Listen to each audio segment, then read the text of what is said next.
మూక పంచశతిలోని కటాక్ష శతకానికి వచ్చాం ఇవాళ. ఒక్కొక్క శ్లోకం దాని అర్థం కూడా చెప్పుకుంటూ అలా వెళ్ళిపోదాం. మోహాంధకార నివగౌ వినిహంతు మీడే, మోహాంధకార నివగౌ వినిహంతు మీడే, మూకాత్మానమపి మూకాత్మనామపి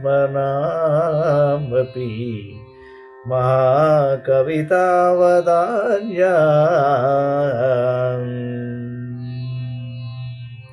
శ్రీకాంచిదేశ శిశిరీకృతి జాగరూకానేకామ్రనాథ తరుణీ కరుణావలోకా.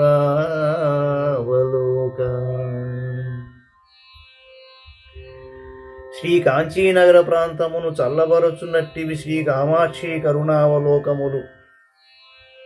అవి మూగవారికిని మహాకవిత్వము నొసగును. నా మోహాంధకార రాశిని తొలగించవానిని స్తుతించదను.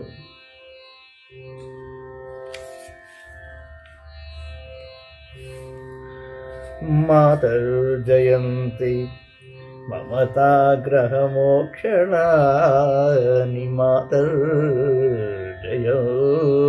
మమతాగ్రహమోక్షణాని, మహేంద్రనీలరుచి శిక్షణ దక్షిణాని, కామాక్షి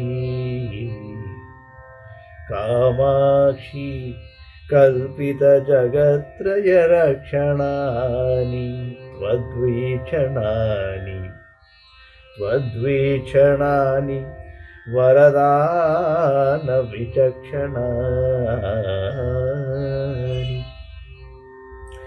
ఓ తల్లి కామాక్షీదేవి, నీ చూపులు నన్ను లేక అందరనూ పట్టిన మమకారమనడి దయ్యము నుండి విడిపించగలుగునవి. ఇంద్రనీలమణుల కాంతిని శిక్షించుటలో, ముల్లోకములకు రక్షణమును కల్పించుటలో, వరములిచ్చుటలో సమర్థములైనవి.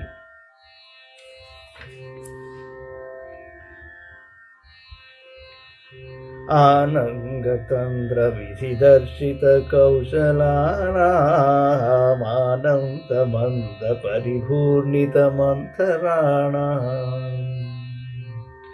తారల్యమంబ తవ తాడిత కర్ణశీర్ణాం, కామాక్షి కామాక్షి ఖేలతి కటాక్ష నిరీక్షణానా. అమ్మా, నీ చూపులు మన్మథ తంత్ర విధానమును ప్రదర్శించినవి. వారిలో ఆనందము మెల్లగా సుడి తిరుగుటచే కదలికలలో వేగము కోల్పోయినవి. అవి కర్ణాంతము వ్యాపించినవి. అట్టి నీ చూపులలో చాంచల్యము ఆడుకొనుచున్నది.